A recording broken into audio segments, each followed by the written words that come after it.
Welcome to another edition of Strange New Pod. I am your friendly Borg drone, coming to you from Unimatrix 01, Julian Brown, alongside my fellow drones with all the nano probes. We have drone 3 of 4, Commander Hawk, who was once a commander, now just another lowly drone, droning away. Another brick in the wall. Another brick, another Borg in the wall. Another Borg Another cube in the wall. Oh, poor Hawk. And 4 of 4 is here because, come on, we'd love to see her in some Borg cosplay one day. Maybe? That would be amazing. Is it in the realm of possibility? I mean, why not? Why not? They're not my favorite, but I'd sure, see it. I can work on that. I have to say that 3 of 4 is the name of a cake in France, and 4 of 4 is the name of a car. So I do like it. Oh, sweet, cool. What about 1 of 4 and 2 of 4? No, two by 4. Speaking of 2 by 4, Vice Admiral Eric, he is still in his holo training module trying to get the best Borg score. We will see him on Friday for our live show. To you guys, welcome back and welcome aboard. How we doing? I'll hit the button, don't worry. Get off my bridge. There you go. Oh boy. A lot to talk about this week. We were off for a week and we're back. Oh my god. I know it was so sad. Like I spent literally all Thursday feeling like, you know, I left the oven on at home, that I was like forgetting something super important and being like, I know I'm supposed to do something, but I don't know what. Like that constant feeling. I really missed doing this, but on the other hand, it was so nice to take a week off. Just to reboot, it is good. But yeah, there's that lingering sense of like, you know, there's something missing today. Yeah, the pod family, the pod family. Oh, yes. Julian, I've been to Julian. It's fun going to your namesake in the mountains. Julian hard cider, Julian apple pie, the Julian jail. I went behind the bars. That was fun. This week, what happens when the Protostar and her crew come across a Borg? I wrote Borg drone, but that's wrong. A dormant Borg cube, not just a drone, a whole entire cube. What drives Dahl and the crew to board said Borg cube? Because, like, come on, man. And then what happens when Zero voluntarily joins the collective? And finally, do the Borg offer any clues into disabling the weapon aboard the Protostar? We're going to break it all down. But first, he's not here. It was going to be Eric, which means it's back to Hawk. We need to thank our collective members at the Ready Room level and anxiety. above. Did you? Was that good? Alrighty. Well, thank you to all our patron members: Simon Stager, Jeff Reeve, Mariah Gossett, Tallulah, Jen Stein, Tina Alexander, Joe Saporito, Noe Santos, Kang Wee, Takako Nagumo, Kara Kennedy, Mark, Fernanda Nogales, SMK, Laura Linderman, Colin Davidson, Alan Davis, Shatterhand 2049, Jesco, MC Frodus, Michael Graham. Who? Sorry. Emily and Travis, Gildara, Cassie, Raul, Summer Ritchie. We don't want any witnesses. Maggie Light, Trekking the Stars, Wayne Ritz, Scone of Arc, Sean, Jay Howard, Anna Yurdadon, Mahalani Uchiyama, Matt Harker, and Joshua Lewis. Thank you once again for helping us bring this to you guys every week. You guys rock. We love you. Girafe, I think people are going to be listening to this on Wednesday. There would normally be a... Okay, I have news. No. Oh, yes. I'm hitting. Don't think we have any news this week. Wrong. We do. Okay, so the happy hour was supposed to be this week, but because we were off, it was a little bit last minute. So after polling the patrons, we decided to do it next Wednesday, the 16th.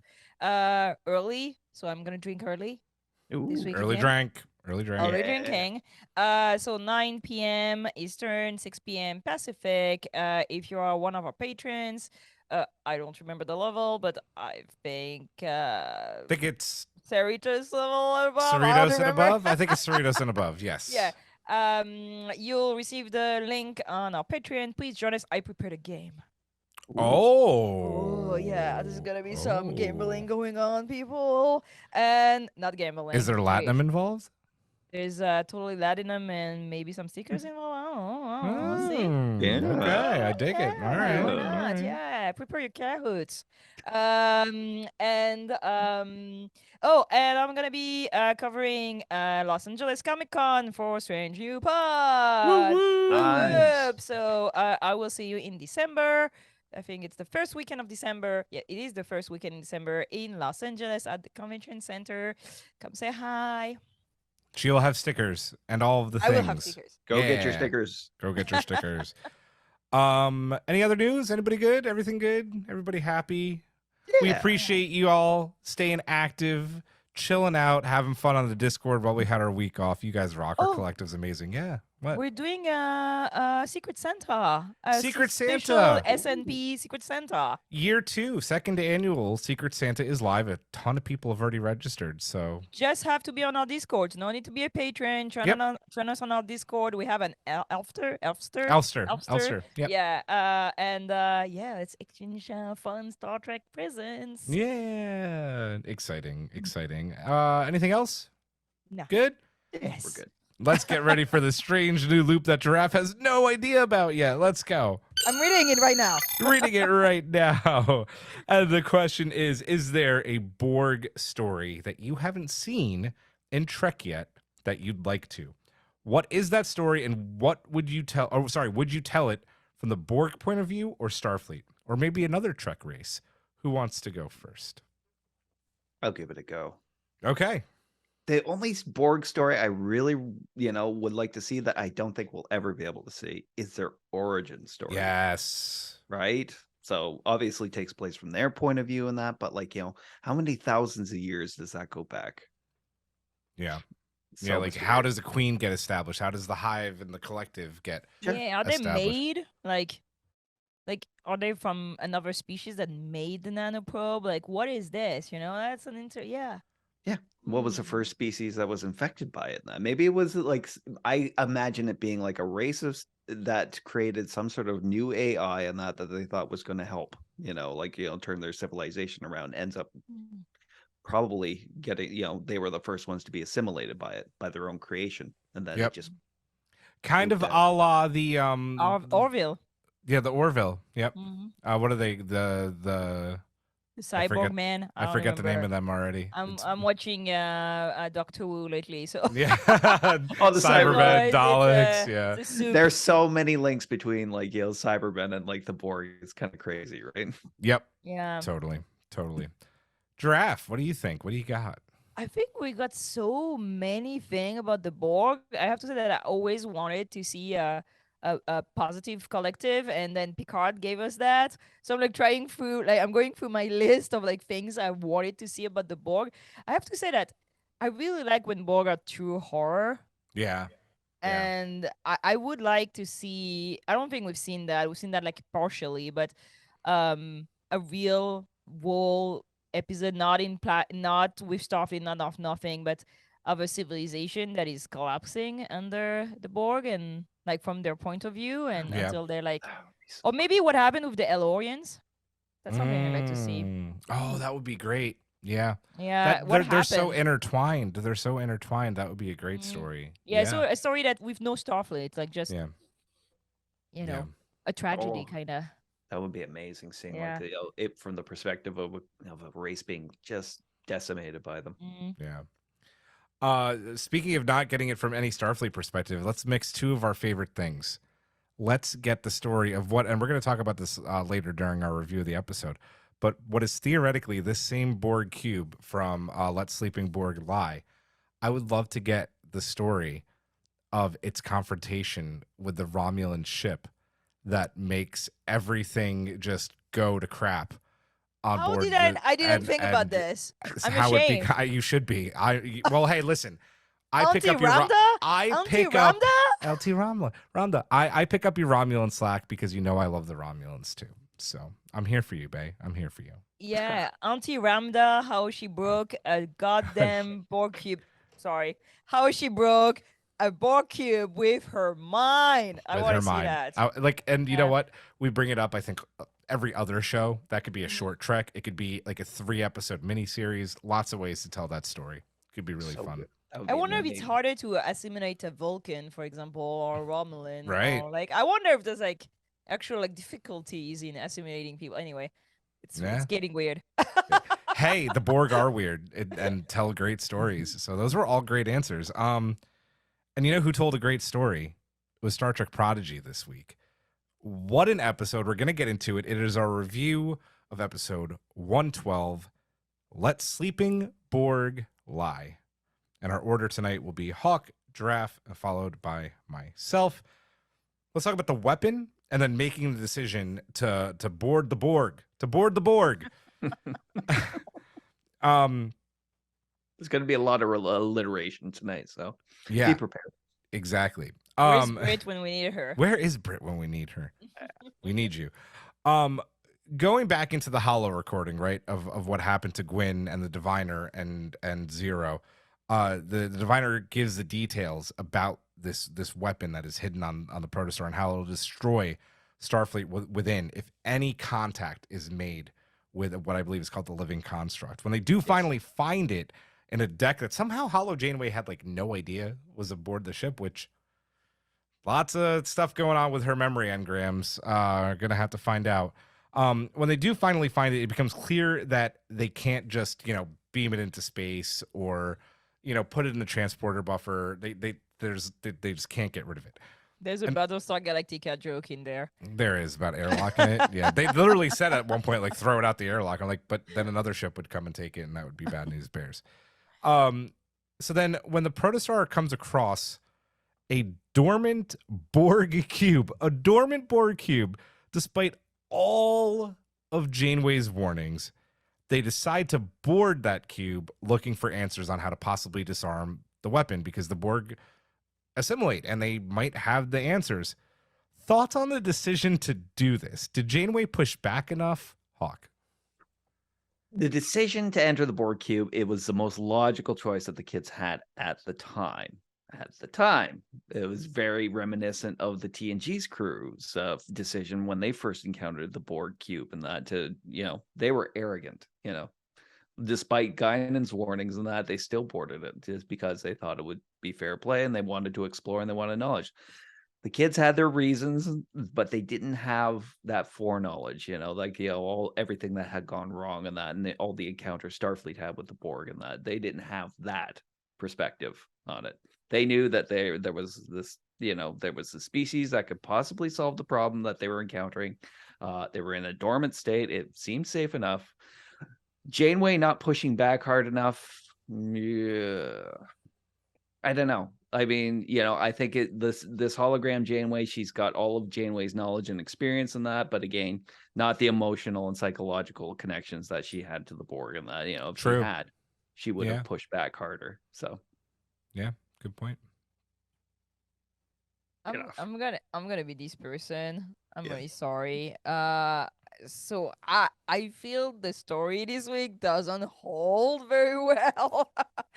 There's a lot of things where I'm like, Okay, let me rewrite Prodigy for a second. But I think if they had to board the Borg cube, for example, to help Gwyn with her memory, that would have been such a more emotionally driven plot. Good point. Right now, the living construct. I mean, is it worth it to like board the Borg cube for this right now? They don't even know what it is. Like, and they call it the living construct. Maybe it's a living thing, And they're trying to get it assimilated by the Borg. It's like kind of crazy. Second, why is that cube dormant? Like, what happened? They answer that. Oh yeah, really? They do? Yeah, Janeway in her once log. they- This is a direct connection to what Admiral Janeway did with the virus. It's Oh, it's yeah, dormant with the because of the virus. virus. Yep. So that's the thing. Like, I was, oh, it's dormant, so something happened. Are you sure you want to bring this in? Like, Right. add another problem to yourself? I feel like because they're not in immediate danger, I don't understand the idea of throwing themselves into a very clear danger for us, not for them. But like, you don't touch the Borg. Like, just like, no, absolutely not. So, um, for me, it was a bit. I don't know. I didn't really buy the, oh, we're gonna get in the Borg Cube. I was just, that's very dumb. That's not a good idea. The fact that Janeway doesn't push back enough, I mean, I think it's clear that she's impacted by something. She forgot things. She doesn't know Mhm. things. She's been manipulated somehow. She doesn't remember what happened with the ship. So something happened to the hologram, and we know that you can mess the holograms quite easily. So I'm not very surprised that she doesn't push back, but for me, the plot was not really well driven. I was not buying it. I'm like, okay, let's find a good solution for them to enter the cube. But I think Gwyn would have been a better story, to be honest. Yeah.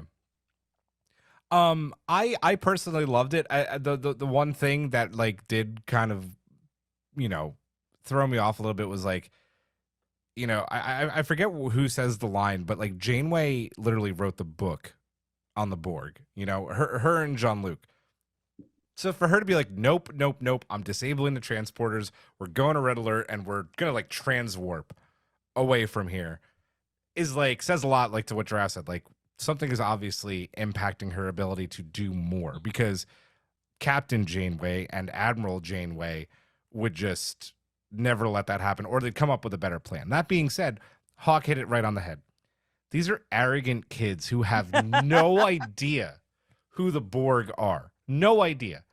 So when Janeway's like, they assimilate, they do this, they do that, like, all right, like we've faced some scary stuff. That's okay. Let's go into the big bad Borg cube, and they do. So in that I like it. It's going with more of that arrogant kid theme. I would have liked to see Janeway push back more, but the reasoning for her not, I think we're going to learn more about as the season goes on. Maybe we won't. I actually don't know. Also, Yeah, go one ahead. more thing to add. I mean, like we all see Janeway in that, but we also have to remember this is just a holodeck program. It's a helper, and it's not meant. It's maybe in an emergency it would take over in that, but if there's an existing crew and an existing captain in that, then its sole function is just as a helper. Well, right, because Don't you you have a think- cat. Yeah, go ahead, Jeff. Don't you think they would have protocol in place by then that A Borg like- protocol. yeah, Borg protocol, Yeah. like you're like in that proximity of a Borg cube and the whole ship goes red alert immediately. Like I think they should have protocol in place. And we know, and I think, wait, doesn't the Protostar have it, the ablative hull armor? Like that's like automatic, like red alert, ablative hull armor, like make everything go defense mode. How are their phaser not adaptive by that time in I mean, dude, I think Dahl got one shot off though, and That's then it. they adapted. That's yeah, it. but like they could have like these phaser that like change frequency. Oh, I see what you all the mean. time. Yeah. I mean, you'd think it would be like normal weapons by then in Starfleet to have these kind of things against the Borg. Especially for a ship that's sole purpose was to go back to the Delta Quadrant. That's another good point. Absolutely. Yeah. There are things that I mean don't really make total sense, but again, it's Star Trek. And it's a kids show. So Well, then- but even like, I know, would you no, be I know, surprised but- if like a live action show would do something like this? Like, oh, our phaser stopped working. It's like, come on, you've been having these adaptive phaser for like literally 10 years, please. But as far as like, introducing the Borg, and we're going to talk about this more like to children, and this is the way that we get on board a Borg cube for a kid show. Really good so far. Well, let's go on to that Borg cube, because they're looking around. Jacob Pog for a little bit thinks he's in heaven because everything's beautifully and perfectly constructed, because the Borg are all about perfection. But they're not finding the answers, and that's because they realize that one of them has to get assimilated. And again, not a good idea by any means, but they don't know any better. But Zero, who has been part of the Hive as a Medusan and probably does know a bit about the Borg, unlike the rest of the kids, voluntarily gets assimilated and tries to negotiate with the Borg collective about removing the living construct from the Protostar. Of course, and this is where it gets a little bit believable, the Borg are not having it. They're like, no, we're going to assimilate the construct. We're going to assimilate you. And just, yeah, we're just going to assimilate everything because that's what we do. Thoughts on how this went down and how quickly it devolved into Zero becoming a drone, basically? First up, I love that this was kind of the first time we've seen a visual representation of the collective consciousness. really cool. You know? Just like these abstract technological constructs and that floating in this atmosphere. I loved it. And the sound mix in this episode was so good, and that especially if you're listening to it either through big ass speakers or through headphones and that, but you could hear the tiny whispers coming in from everywhere. From big speakers. Yes. But you could hear tiny whispers of all the consciousnesses that are in there, just like in that collective. It was great. I liked it. Was kind of neat that it was Zero that was the one doing that. It was really cool. Yeah, especially there was. I'll talk about that point later in that. But what was the question again? Oh my God! It's not me thoughts on how quickly it kind of devolved into like a not good situation for Zero, and Zero basically negotiating and failing and getting assimilated. Oh yeah, I mean, like it was definitely bound to happen that quickly, and that plugging into it like an unknown construct like the Borg, and that even though like Zero obviously has experience in collective consciousness, and that it's this is way out of their league in that, because like this is a collective consciousness that just wants to dominate everything. A consciousness goes in there, it just gets dominated, and just so it was bound to happen that Zero got assimilated first. Yeah. I have so many questions Girafe. about this. I have so many questions about this. So, Medusan are a hive mind. So, Zero should know something about the Borgs, right? Yes. Suppose that they would know something, right? I mean, that would make sense.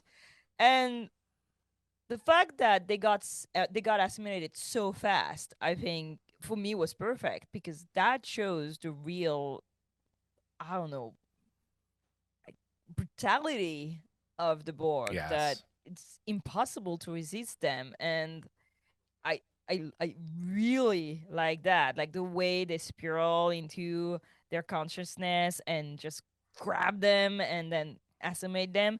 And it really made me think of Picard, when you see that with Girardi and how she slowly slips. Yes. Yeah. Right? To come back, basically. But she does not come back. She doesn't come back.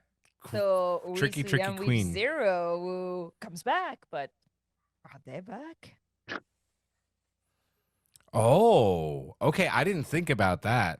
Okay, maybe Because Girardi comes out and he's like, "Oh, I stole stuff from the Borg Queen."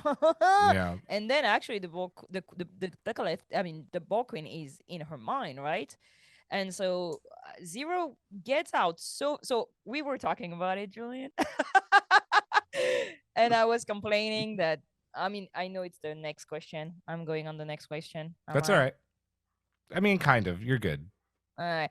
So the fact that Zero comes out so fast bothered me, because I was like, come on, you don't get out of the collective that fast. To be fair, they weren't assimilated for that long.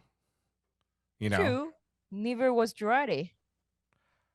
Yeah, but Girardi was only partially assimilated. True. Okay. She was never fully assimilated. They were fully assimilated by the Borg. and Girardi's let go, and we think she won, but actually she's let go for a reason, right? And I'm plotting in my mind, being, oh my God, Zero got out so fast. This is weird. But no, I'm like, maybe they're on not out totally. Maybe there's gonna be, something else. Maybe they actually have the answer in their mind for like solving the problem. But yeah, I don't know. I don't know if I had as much of a problem with them getting like resisting the assimilation that fast and that, because as we said, the Medusans are have a lot of experience with collective consciousness. I'm sure in the Medusans experiences and that it's more of a collective consciousness where he's just basically talking to people and knowing their thoughts and an exchange in that, rather than like with the Borg and that where it's just domination. It's like the Borg, you take away free will in that, but it's always like this kind of thing where all the questions that Zero is asking were just kind of turned back on itself. Don't think this way, think the way that we think in that. And again, I think like with the Medusans, would probably be one of the species in that would capable of resisting like faster than most other people would in that. Well, it's not like we've ever seen a Medusan aboard a Borg cube, right? Like, how do you actually assimilate? Like, imagine if Zero wasn't in their construct, right? Like, it wasn't in their containment thing. The Borg would go mad just like any other race, right? You'd have to think like, so it's probably really hard to assimilate a Medusan. Just like Girafe, you were saying it. Were you saying it on air or earlier about assimilating I a was Vulcan? saying it most probably like yeah. I don't know. I don't know, but they seem to know, the Borg seem to know what a medicine is. So most probably they have assimilated Okay, fair medicines point. before. Yep. Because when they encounter a species they don't know, they usually name it and Catalog so, it. Yeah, catalog it and so on. So I do think, I don't know, medicines are in the Alpha Quadrant. I don't know. It's a good question. I don't know, to be honest, but I hope that there's actually another reason that Zero got out so easily. Yeah. Well, maybe we'll find out. For me, I liked it because it was Borg accurate, right? Like, oh yeah, it didn't go well. They were just like, no, this is what we do. You can't reason with us. We're the Borg. You also made a big mistake. Like, we could have let, like Khan says in A Darkness, you could have let me sleep, or you should have let me sleep. Like, they were sleeping. You came on board our ship. Like, it's a perfect allegory of fascism, but it is. They're actually, a perfect metaphor, allegory for that. Yeah. And Zero fails, and it's the same speech that we get from the Borg in every Star Trek series that features them. We will add your biological and technological distinctiveness to our own. Resistance is futile. Like, done. And like Hawk said, this episode is so beautiful, like showing the collective, showing what it looks like from the mind's perspective. That was really neat. The animation, I mean, I think that all the animators follow us on Twitter by now and maybe listen to the pod. So hats off again to all of you, because it's beautiful, and showing the Borg in this new and unique way was awesome. I loved it. It's also a really cool way, even though we do get drones later on and we're going to talk about them, to show the Borg in another way once again for the kids, instead of them just being these scary zombies that are walking around the cube. Let's talk about. Oh, go ahead. I have to say that the Borg were way too beautiful. I know. They look so good. They looked amazing. Like, I was like, oh, hello. How about that one? There was this one guy with the headpiece, and that was just like this thing that extended like right across its eyes, and he was a hammerhead Borg. Yeah. It was. This episode was so beautiful. It should be illegal. Like, the animation was the color, like this gradient of green. Like that picture I have behind me. Like, look at how the light comes out. Like, it's incredible. That episode was so gorgeous for Borg episode. It's the perfect shade of Borg green, right? Like, it's they did it so well. So the Borg do wake up from their slumber, because they do awaken them. Like we said earlier, they were dormant because of Janeway's retrovirus, future Janeway, that helped Voyager get home. They wake up, they're trying to buy Zero some time. They fight, though, ended up getting captured after this valiant attempt. And And then this is just followed by, an awesome kind of like cat and mouse game between Gwyn and the Borg. And there's that one beautiful scene where she's walking and it closes up on her face and the one Borg drone turns. Someone pointed out, by the way, on Twitter that drone looked like the Diviner. And Aaron Walke, for all his credit, liked that person's tweet at her response. So you never He likes everything that has Okay. a hashtag Star Trek Prodigy. You're not wrong. Aaron, we're calling you out a little bit there. We love you. But so that happens, and then as the team is about to get assimilated by now part of the Borg collective, Zero, Gwyn gets through to them, and Zero ends up saving the day, putting the Borg back to sleep. How did we? This is more about just how the Borg looked and felt in general. How do we feel about the way the Borg were brought to children's television and this moment of their escape, Hawk? Yeah, well, obviously they are one of the most frightening villains of Star Trek history, and yet somehow they made the transfer to children's television like so well, because they kind of did well. They kind of the animators and the director and writers and that did the one thing that really brings out like the whole villainy of the Borg and that's that building that air of dread, same way with QQ and that when they were first introduced, and that we see this when we first got into the ship, and that it was silence and it was just just static. Everything was just motionless. I mean, dormant board. Yeah, The lower decks. So good. they were allowed to roam and kind of take everything in and that, but once everything started moving, that and all hell starts breaking loose, and that's they did it well enough that it was like children could watch without being frightened. I love that you pointed out that that moment when Gwen's walking past and the Borg turns and looks at her, and that because there is this little musical cue in that. So congratulations, Nami, in that. Oh, as soon as I Not had Nami? Did you say not Nami? What did you say? there was this musical cue when the head turned, and that you could hear this huge boom, like a thud, and that like it was in the musical score, and that it was perfect, and that it was that kind of the way like they could just turn on a dime, the entire collective, and that you'd see them walking in one line and that, but as soon as like something kind of disturbs them, boom, it turns its head, and it's like it has all the potential of like just turning horribly bad for anybody. Yeah, I loved how they were brought to this show. That scene, by the way, with Gwyn, like you see half her face and like her eyes turning back. Is that a call to Alien? I feel like it is a little bit, right? I know. Like when like you see, and she's like looking behind, and like I think that's a call to like that scene. Or maybe there's another scene, but I don't know. I was like, that's such a call for like a callback to a precise horror movie. And I was like, I think it's Alien. I'm not sure. Yeah. So if It somebody works knows, on so many levels, doesn't it? at me, Like, tell me. But like that half face with the eyes going back, it was gorgeous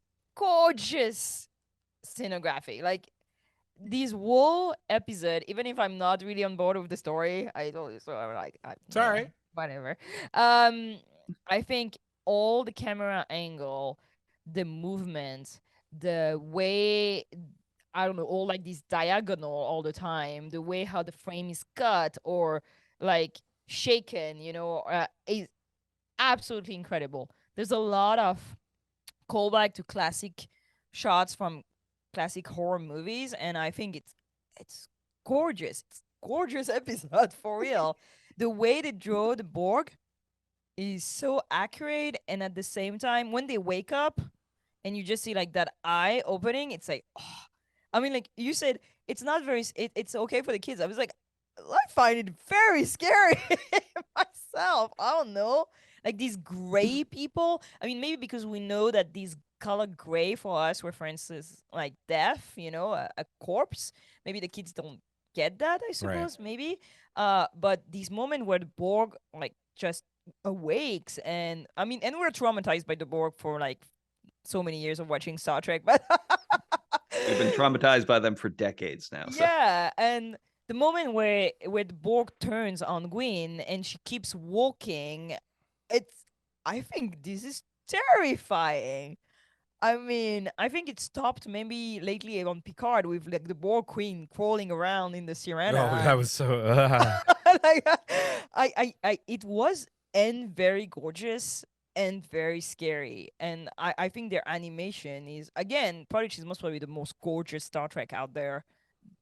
Keeps giving us more Raising and the more bar. beautiful animation, even more beautiful than Lower Decks, to be honest. Yeah. I mean, it's not the same thing, but the colors, the graphics, everything is so always on point.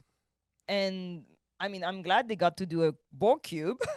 Yeah, it's bold, but yeah, I forgot the question too now, but whatever. No, I mean you hit it on the head. That was perfect because it is a beautiful way for them to bring it to children's television. And Mhm. I think they made such a smart decision with the way, like you were saying, Draft, that the way they drew the Borg, right? Because they could have gone the scarier route and made them look like the Borg from Picard and First Contact, the more zombie with the veins and like more wet, right? Like the more More really wet? they're wet, Yeah. they're wet. It's hard to explain, but like they look wet. Whereas like they were pasty on Next Generation, but they were more like organic and like almost sweaty in First Contact and on Voyager. They could have gone that route and made them really horribly scary, but they drew them retro, right? So you get the aesthetic of the Borg cube from Picard because it's the same alcoves. It's a and we're going to talk about that more later. But you get the more best of both worlds style Borg with some upgrades and really cool designs, like the Hammerhead guy. And you get like a chunky Borg, right? Like all sizes matter, right? Like a chunky horned Borg, and I love that too. Like all shapes and sizes. Such a smart way to bring them to kids television. And I'm gonna give you. I made sure to ask Cecily what she thought of this episode. So I asked her, at the end, like what she thought about the Borg and the episode in general. She goes, and she watched this episode twice, by the way, and both times, the second time she got more scared and turned away for a second, but then kept watching. She goes, the Borg part is scary, but I liked when Zero listened to Gwyn and decided to break free from the Borg. Like, how awesome is it that she got that, right? Like she really picked up on that. I thought that was a great. And then she says they were a tiny bit less scary than the real life Borg, because she's seen me watch some Borg stuff, here and there. So Your daughter Tiny bit. watch you watch some Borg stuff? mhm.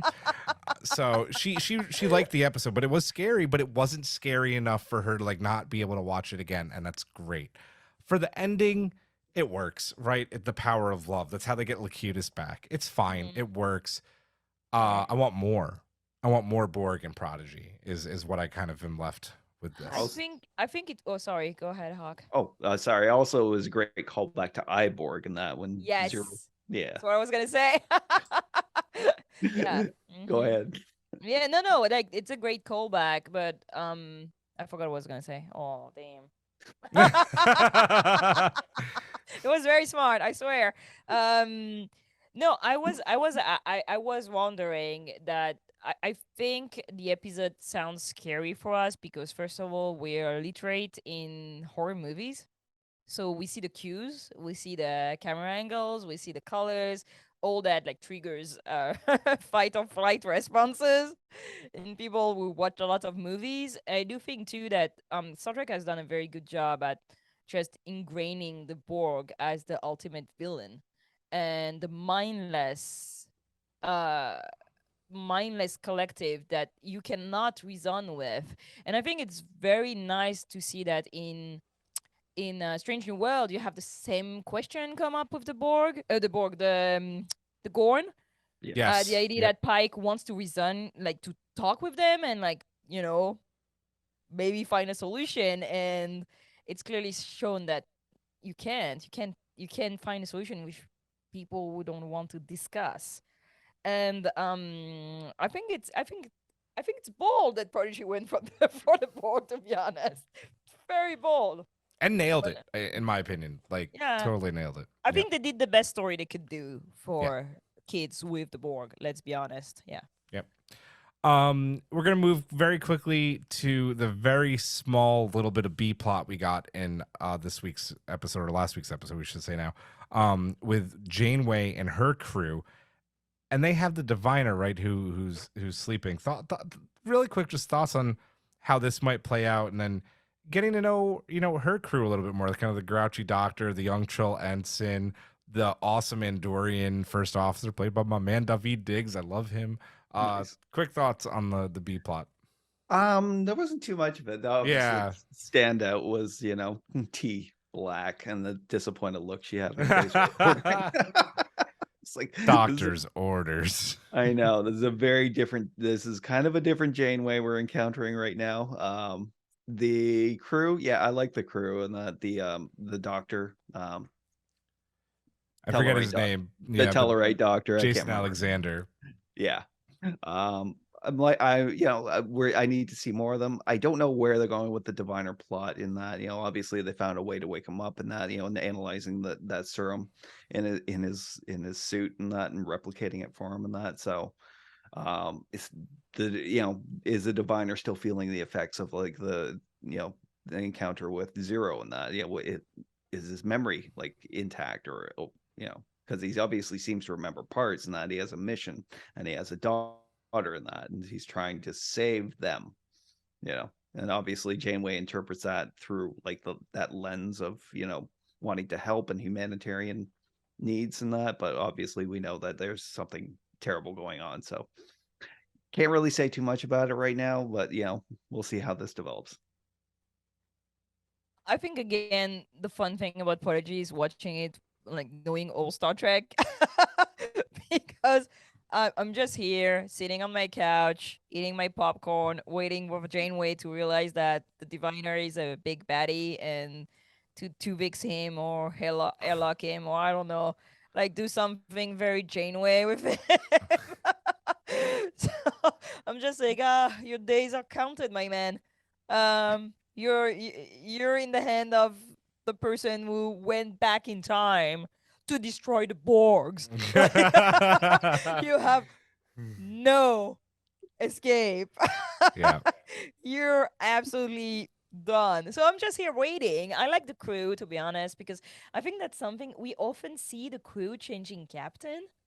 But I like the fact that we see a captain changing crew, because that's what happens in real life. Yeah. The captain change crew, people like grow and like leave, and Except for Harry Kim. except for Harry. Poor Harry. So I like it. I like to see. It made me think a little bit of that episode in Voyager where Janeway goes in a mission with the lower deckers. So having her like with another crew, you don't have her friendship with Tuvok and so on, but you see that she has a relationship with all these people, and I think that's really great to see that. I'm happy that they're giving us more new character.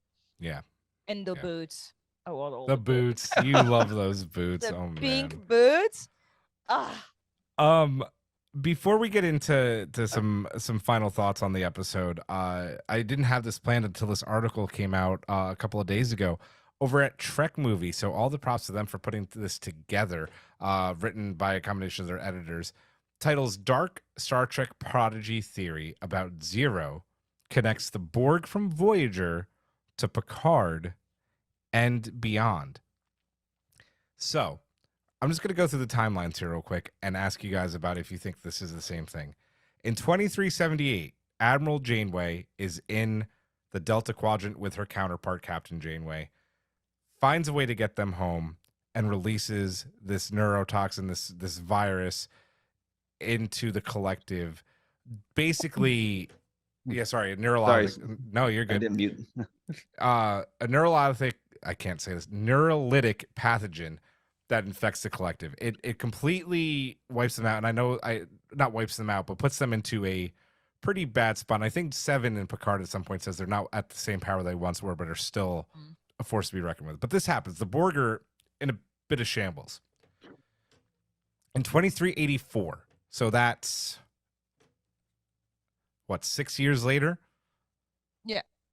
The Protostar finds a dormant Borg Cube. This is just like you just said, 6 years after.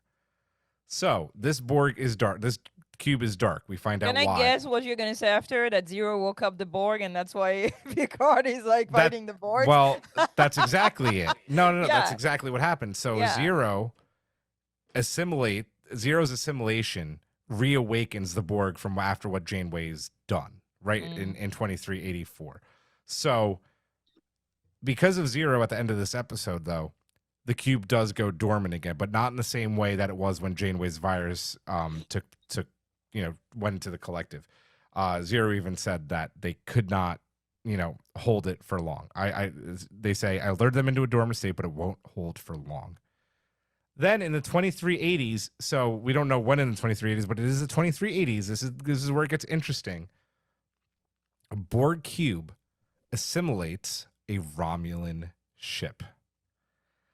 So they leave the cube behind, right? We don't know the fate, but in Picard, which is set in 2399, so this is, that's in the future, but in the 2380s, they have the artifact at this point in 2399, right?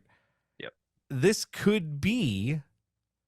is the theory that the artifact is the same cube that Zero woke up. Thoughts? Why are Romulans in the Delta Quadrant? Well, they're not in the Delta Quadrant anymore. Remember, they're not in the Delta Quadrant anymore. Well, I was always kind of like wondering how the Romulans ended up being assimilated by a Borg cube, knowing that it's so long after Voyager, but it's Star Trek, so continuity. But I think it makes up for a good story that could explain how Ramda could break the Borg cube, because they were already ill and already sick and already kind of like messed up by Zero. So that could explain it. That gives out a little bit that, I mean, I'm still respecting Ramda. But I think Ramda still does like the majority of the damage. No, like that. oh yeah, that- the thing blew up. Like half the thing is missing somehow. But I think it's an interesting theory. But I don't know. Like, I'm sorry, but is that easy to find things in space? Like, mean, you the think b- like space is like a neighborhood, like everybody Well, are running to remember each other all the Borg, time. but Borg cubes, even though they screwed up a lot of the transwarp conduits, can still travel at transwarp speed. So not out of the realm of possibility. Yeah. Hawk, thoughts? It's a good theory. I mean, I know like, Ramda being part of like, the Javash and that, I don't think that really gave her any sort of like, psychological defense in that against Well, they- like no. AI. She's a Romulan. That's all you need to know. No, but Yeah. they say, I think part of the reason, I think the main reason that the cube, and I think they do say this they do say it in Picard, the reason that the Borg cube goes haywire is because Ramda had knowledge of the convergence or whatever the end of the world, the admonition. and the admonition, and the Borg could not compute that. So you mean, I mean, okay, I know that, but I always find it was kind of like meh. A little, Because- How long has the admonition going on? The Romulans have been at it for quite some time. but only a very, very small fanatical group of Romulans. So you mean that the Borg never like I'm gonna go out on She a was limb the and say the Borg first never. I'm gonna go out on a limb and Radvash yes, ever? that's what I'm saying. I think that the Borg maybe never assimilated as Javash. That's true. I mean, it's a very small and select so- society, right? Yeah, so she Jim Kirk she like JT Kirk them into paradox, like Yeah, exactly. you're an AI, but AI is gonna destroy everything, so you're gonna destroy yourself. So like Yes. she just like TOS them into oblivion. Yeah. I kind of love it, honestly. I like It it. is. It's I do really like it, but the only thing that confuses me is the Borg really approach everything like, we need to make contact with this and we need to assimilate it, and they don't really have that kind of fear complex that it's Yeah. like would make They people had fear kinda for back away. species 847 too. Yeah, because we're kicking their ass, right? They were kicking there. I could bleep him. It's okay. Their butts. That's twice. I want to say that I did it only once. I haven't done it at all yet, so You booyah. win. You Did I do it win. twice already? You did, Twice. Oh, boy. Twice. That's all I right. That's love what the the bleep button's speakers. for. That's what Gosh. the Yeah. bleep button is for. So yeah, I mean, what's the point that it's the same Borg cube? It doesn't bring anything to the story. That's my problem. I mean, it would It's be just cool that it fun. connects the canon. Yeah, but You know, like about a one Borg cube, I don't know.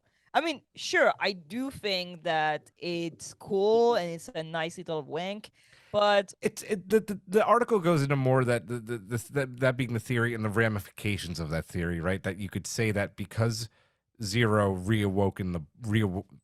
I cannot speak today. Because Zero reawakened the Borg, that everything the Borg did after being reawakened by Zero is kind of Zero's fault, which is pretty dark, right? I mean, you can blame Zero for that. No, I mean you can, but it's not. I'd cool blame to. everybody that was, hey, we should hook We should you go on the up Borg to a, Cube, yeah. to a Borg cube. Fair. Yeah. Yeah. My main question too is like the virus that Janeway put in the Borg collective affects their hive mind. So Zero connected with them. Is he carrying the virus? If he connects with the medicine, is that something that can impact them? Very interesting theory and thought. I Mhm. like it. Prodigy goes deeper than a lot of people think. I love it. I love it. Maybe we'll find I'm out. telling you, I don't think Zero managed to escape. I Yeah. think they were let off by the collective for good reason. Yeah. And maybe Interesting. the medicine is the next collective. I don't know, but I do hope that Prodigy is gonna be a bit subtle about this and like, you know. Final thoughts on this episode. Anything else? Anything? A solid episode, even as just a standalone episode, disconnected from like plot and story. It worked for me in that, because of like just the animation, the sound design, the music, and I like the plot of it. It was, Yeah, me too. Yep. it had it harkened back to a lot of old TNG and Voyager episodes, so it worked on all levels for me. I find it very beautiful. I think it's a solid second episode. I do think the story suffers for me because it needs to be accessible to kids. And I'm not gonna blame them because it's not it's not written with me in mind. It's okay. Yeah, I think it was a little bit forced, and like we didn't speak about that, but the moment where Jankum just like break the place, like I mean, I They still need- think that Jacob's useless, but they need to, and I've said that last episode and I'm just going to say it again, and I feel I'm going to keep repeating myself, but if they don't give him a plot, then there's no reason for Jankum to be here. yeah. And agree. so far, even Murph has more plot than Jankum, so they need to have him. They need to have a mystery about him. They have to have a plot driving the character, and that's why we don't like him. We like Zero because they are I don't know, attached to Gwyn. They are trying to make amends. They are trying to understand the world. Dahl has a mystery about his origin. Gwyn is trying to fight her father. Murph, we don't know what Murph is. Rock is trying to accomplish herself and become somebody. What is Jinkum doing?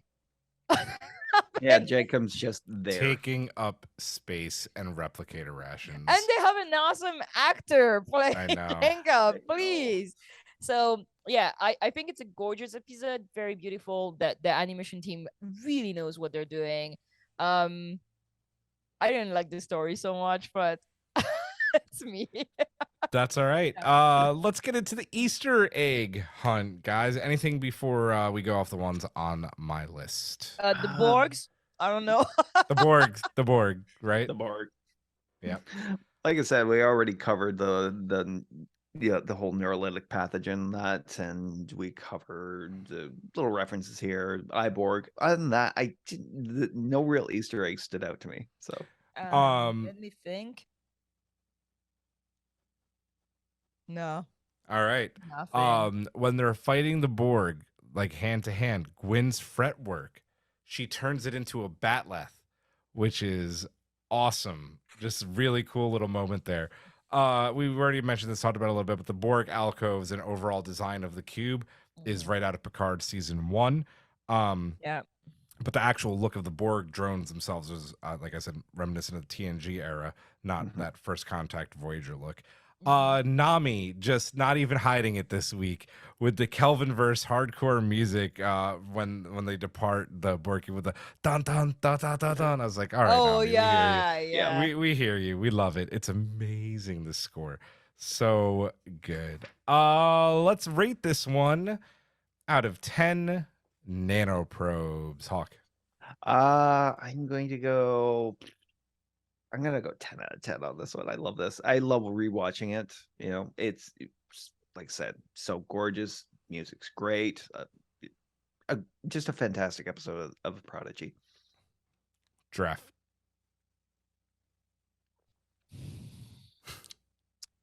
I'm trying to average everything in my head. I'd say a 7 out of 10 for me. Fair. This is one of my 10s for the season. I loved it. This was just, I could watch this episode over and over and over and over. I think that they knocked it out of the park like I'm gonna make a horrible sports reference. I'm sorry, guys. Like a Kyle Schwarber home run from the Phillies. Like just knocked it out of the park and then some. Like this is a great way to bring the Borg to kids. And Draft, you said it, even though you didn't like the story. It's the best story they could have told to bring the Borg to kids. Oh, yep, absolutely. yep. So I just was not really. Oh no, like, I know, and yeah. I respect that totally. But that's Murph why I is think sick, it worked. though. Yeah, poor Murph. Poor Murph. Oh. Yeah, 10 out of 10. Awesome episode. Let's go to the mailbag. Hailing frequencies are open. And I went, so yeah, we'll just go back in the same order. Hawk, we asked our collective a similar question to what we asked during the Strange New Loop. Is there a Borg story you haven't seen yet that you'd like to see told? And this is what they had to say. We also asked for some reviews later on after we decided we couldn't record next week. So there's a couple of those too. Take Haven's, please, Hawk. Absolutely. Haven wrote, absolutely would love to hear the origins of the Borg. Hey, just like me. Yep. Everybody has great ideas. Either what the first species was, or maybe the first one that was fully assimilated. So I'm guessing species 001 or 002. And like what you were talking about, possibly species 000, because, ground zero for, what if it's zero? No, I'm kidding. What is, what if it, yeah. Patient zero. Patient zero. Exactly. Draft with Zandaras, please. Zandara wrote, "Hey, Kara. Hi. Give me more XB stories. Find a way to bring back Hugh. What's Stratis Collective up to? So many main story potentials. They could pick up and run with it." Yes. I have to say that I'm not going there because I'm so afraid of Picard season 3. I've said it over and over again. But this is going to be the great one. We know This it, is right? gonna be the great one. It's gonna be great. MC wrote, I want the story of Hugh's journey from TNG to Picard, preferably in something that reveals his nanoprobes healed him and he's still alive. Good one. Back to you, Hawk. Headcanon with Wainers, please. So Wayner wrote, I'd like a Borg origin story too, but with the Ciliar? Sorry, how do you pronounce that? The Celiar. Yeah. Yes, The Ciliar from the Destiny books being canon. I think it would be awesome seeing how they became the Borg. Even without the Ciliar, it would still be great seeing how the Borg came to be. Did they collectively agree to give up their autonomy for some greater good? Did they agree to become assimilated, or was it a war between humanoids and machines? So many questions. I mean, is there a novel about this? I wonder. Is there a novel about the origin of Borg? Like, I don't read like I don't TNG think there is. I don't either, but novels. I don't think that there is. So I still not done with all the TOS novels. I'm not at TNG yet. Good question. Giraffe, I just updated the outline with the right thing that for Xandara because it was something from Karen's classwork. I have no idea how I copied it. I didn't see that. See, I should read the outline. You should. Giraffe, you're up next with Xandara's next mailbag for the Okay, episode review. Sandara wrote for review. Did they really just defeat the Borg, capital letters, with the power of love and friendship? I love this show so much. Also, this show is for kids? That was terrifying. I agree. I so agree. Yep. So agree. Totally.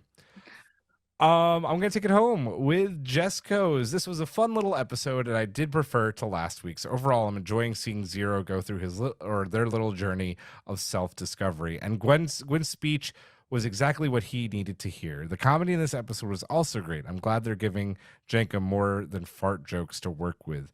Speaking of Tellarites, absolutely loving Janeway's CMO. He's a riot, and I cannot wait to see his interactions with her Andorian First Officer Tysis.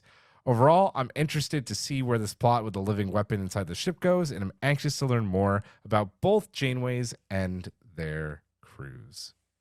Indeed. Very good. Very good. That's going to do it for this one, guys. We're back. We're back after our little Risa vacation. And we're going to be back again in just, if you're listening on Wednesday, one short day. Join us live this Thursday, 9:30 p.m. Eastern, for our review of All the World's a Stage, episode 113 of Star Trek Prodigy. And spoiler alert, it's another great episode of the show. Can't wait to talk about that one with you guys. With a Shakespeare title. With a Shakespeare title. I made a little joke about that. Well, the preview's not out yet, but there is a joke about that when I publish the preview later on. But that's going to do it for this one, guys. It was a blast talking about the Borg with you. I love talking about the Borg. We have more plans for the Borg coming up if we have a little break between shows. We'll get there as, we're going to do some Borg stuff. A what between show? A break? I know. What are those? What are those? What are breaks? For Hawk, for Giraffe, I am Julian. I say live long and prosper. Majram. Good night.